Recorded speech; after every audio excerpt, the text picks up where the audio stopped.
노태우 전 대통령 일가의 비자금 은닉 의혹을 수사하는 검찰이 첫 강제 수사로 확보한 압수물 분석 작업에 본격 착수했습니다. 김옥숙 여사가 아들 노재현 주중대사가 운영에 참여한 재단에 기부한 152억 원의 자금 흐름을 집중적으로 들여다본다는 계획인데요.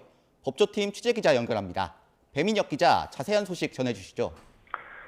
네, 검찰이 노태우 전 대통령 일가의 비자금 은닉 의혹과 관련해 본격적인 압수물 분석에 착수했습니다. 다만 규모를 고려하면 분석 완료까진 다소 시간이 걸릴 전망입니다. 앞서 서울중앙지검 범죄수익환수부는 해당 의혹과 관련해 어제 오전부터 저녁 7시쯤까지 10시간가량 압수수색을 진행했습니다. 압수수색 영장에는 범죄수익은닉규제법 위반 혐의가 적시된 거로 파악됐습니다. 수색 대상에는 김옥숙 여사의 거처인 서울 연희동 사저가 포함됐습니다. 노 전 대통령 아들인 노재헌 주중대사가 재직했던 동아시아 문화재단과 노태우센터, 과거 비자금 조성 과정에서 차명 계좌를 제공했다는 의혹을 받는 당시 비서관들의 자택 등도 압수수색했습니다. 검찰은 확보한 압수물을 분석한 이후 결과에 따라 관련자 조사를 검토할 거로 보이는데 김옥숙 여사에 대한 조사가 조만간 이뤄질지는 미지수입니다.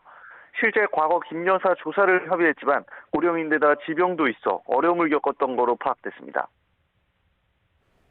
네, 구체적인 혐의 내용도 궁금한데요. 네, 이번 압수수색은 김 여사가 아들 재직 재단 등에 기부한 152억 원에 한정됐습니다. 이른바 김옥숙 메모에 담긴 904억 규모의 비자금 전체는 범죄 사실에 포함되지 않았는데요.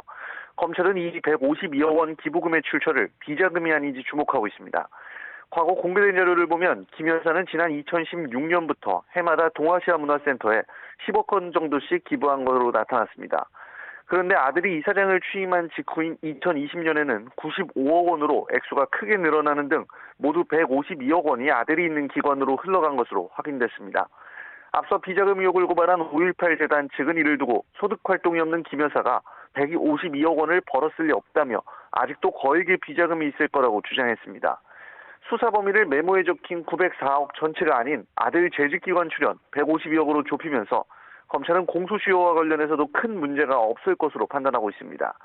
비자금 은닉의 공소시효가 7년이지만 재단 출연 시점이 비교적 최근이기 때문입니다. 비자금 메모 전체가 수사 대상에 포함되지 않은 만큼 현재 노소영 관장도 피의자로 입건되지는 않은 상태인데 추후 의혹 전반으로 수사가 확대될지도 주목됩니다. 지금까지 서울중앙지검에서 YTN 배민혁입니다.